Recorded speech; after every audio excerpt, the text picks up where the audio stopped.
Beleza, pessoal, na aula de hoje nós vamos falar sobre movimento relativo. Então, se esse é um tema que você tem muita dúvida, que em geral eu percebo que é o que acontece, cola já nesse vídeo, clica no like, já se inscreve no canal, toca o sininho das notificações, faz tudo o que tiver de fazer, tá? E vamos embora lá para o vídeo.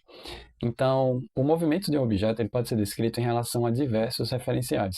E isso, na prática, significa que não existe um referencial privilegiado ou um referencial absoluto, tá? Então, isso facilita bastante a nossa descrição, porque nós podemos pegar referenciais que sejam mais convenientes para a nossa descrição, dependendo do que nós estamos tentando descrever, tá? Qual o problema que nós estamos tentando resolver.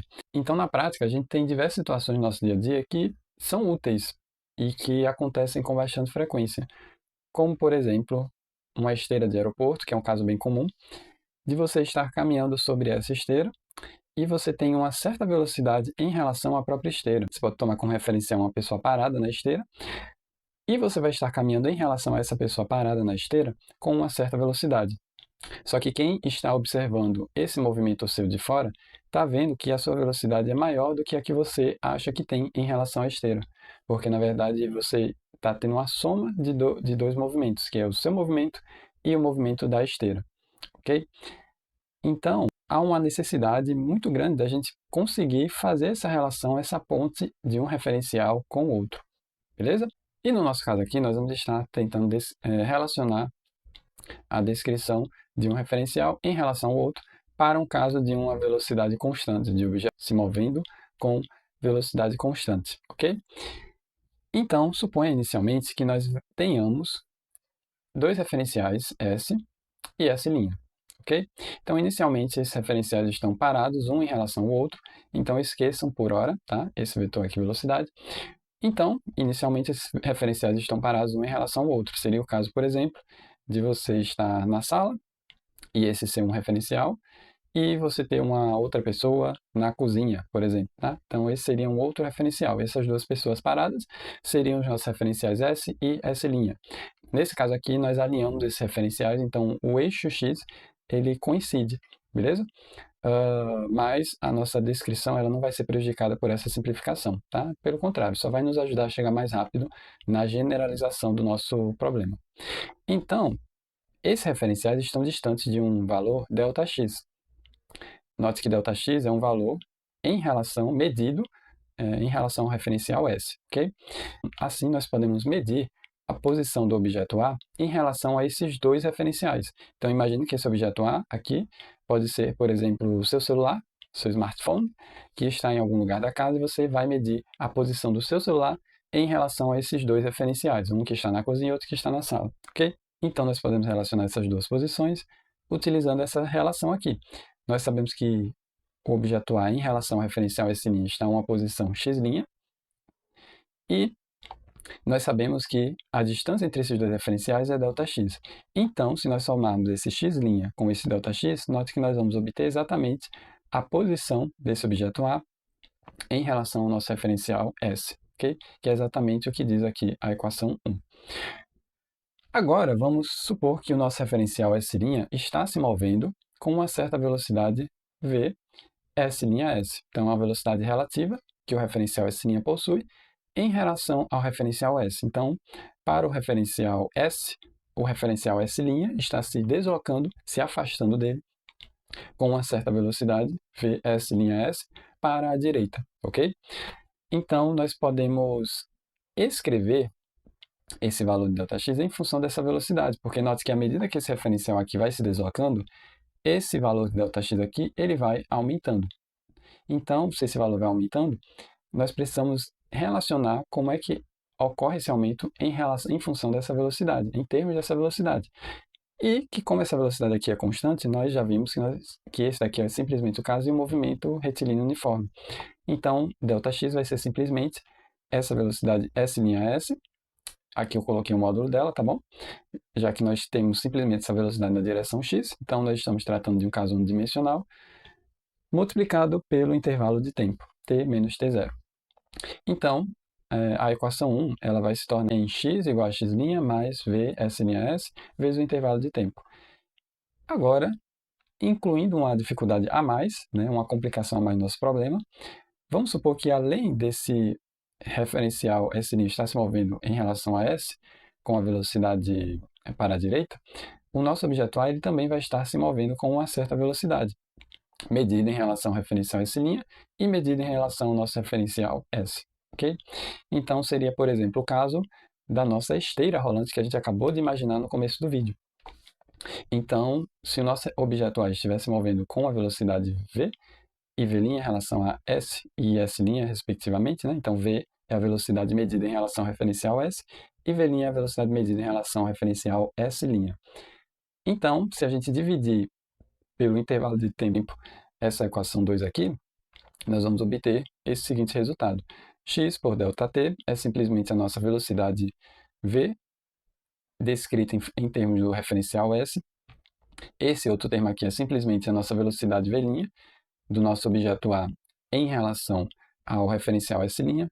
E essa daqui é simplesmente a nossa velocidade do referencial S' em relação ao referencial S. Então, note que aqui os intervalos de tempo foram cancelados, né? Dividido um pelo outro. Então, a gente tem uma relação simples entre as velocidades desses referenciais. Então, generalizando, nós podemos escrever essa relação simplesmente como velocidade vetorial desse objeto A em relação ao nosso referencial S é igual à velocidade vetorial do nosso objeto A em relação ao referencial S' mais a velocidade relativa do referencial S' em relação a S. Então, com isso, a gente chega a uma expressão que a gente relaciona as velocidades descritas em referenciais diferentes, mas que continuam sendo referenciais iniciais porque eles estão em movimento uniforme. Então, para que a gente consiga fixar esse conteúdo, vamos ver aqui um exemplo, tá? Um helicóptero ele se move para o norte com a velocidade dada pelo velocímetro de 240 km por hora. Neste momento, sopra também um vento leste de velocidade 100 km por hora. Qual será, então, o módulo da velocidade do helicóptero em relação ao solo? Então, o primeiro passo nessa questão é identificar quais são os dois referenciais em relação aos quais nós estamos descrevendo o movimento desse helicóptero aqui. Então, nós temos dois referenciais, que são o solo, que é o referencial, acho que mais natural, e o ar, que é um outro referencial. Então, por mais que pareça contraintuitivo adotar o ar como um referencial, note que esse é simplesmente o caso da esteira, né? Já que o ar ele vai estar se movimentando. Então, se o objeto estiver simplesmente sendo levado pelo ar, como se ele estivesse, por exemplo, em uma corrente de rio, tá? No meio de um rio, ele estaria com a mesma velocidade do rio. Então, relativamente ao rio, ele estaria parado. Para a gente comprovar, imagine que junto com você nesse rio, e sendo levado pela corrente, estaria também um outro objeto, que poderia ser uma folha, um tronco de uma árvore. Então, se você olhar para o lado, imagine e faça esse exercício mental, você vai conseguir enxergar que, em relação a você, esse tronco de árvore, por exemplo, vai estar parado.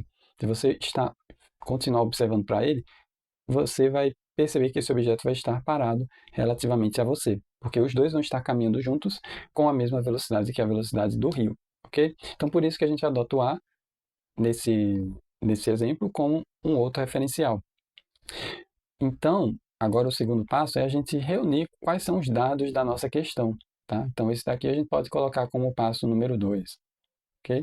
Então, esse é o segundo passo para que a gente consiga resolver a nossa questão, que é a gente resumir todos os dados que nós temos. Então, foi nos dado na questão que o helicóptero se move para o norte com a velocidade dada pelo velocímetro, 240 km por hora.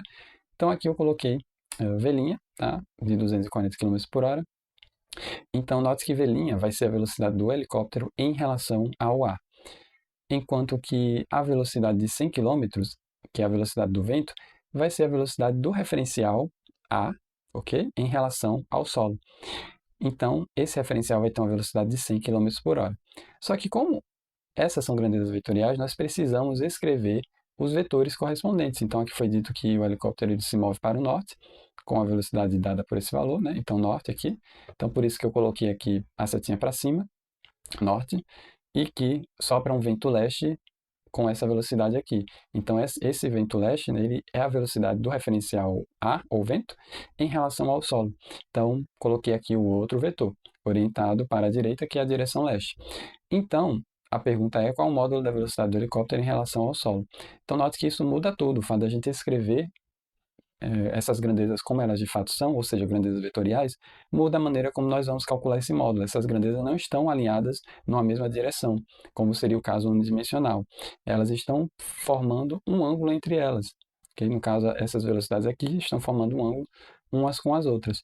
Então, para a gente resolver isso, a gente pode utilizar o teorema de Pitágoras, que vai relacionar os módulos, tá? Desses vetores.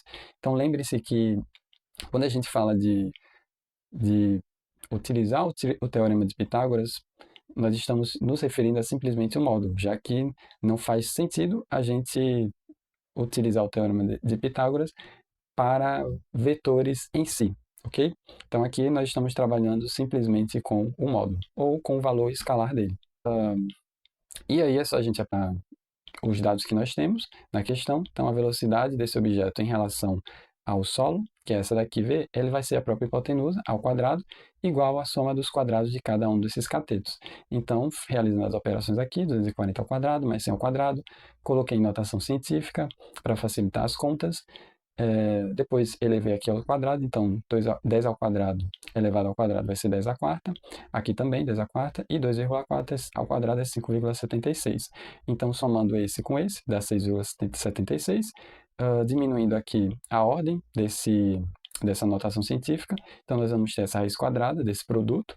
Então, a raiz quadrada desse termo aqui é simplesmente ele elevado ao meio. Então, esse daqui também vai ser a mesma coisa, sendo que 676 é simplesmente 26 ao quadrado. Então, nós temos que a raiz quadrada de 676 é 26. Então, a resposta vai ser 26 vezes 10, 260 km por hora, que vai ser o valor da velocidade desse helicóptero relativamente ao solo. Beleza, gente? Então, se vocês ficaram com alguma dúvida, comentem aqui embaixo. Se vocês gostaram da aula, não gostaram, comentem mesmo assim, tá? Seu comentário, sua participação é muito importante. E é isso. Nos vemos na próxima aula. Fiquem com a mensagem do vídeo de hoje e forte abraço, gente!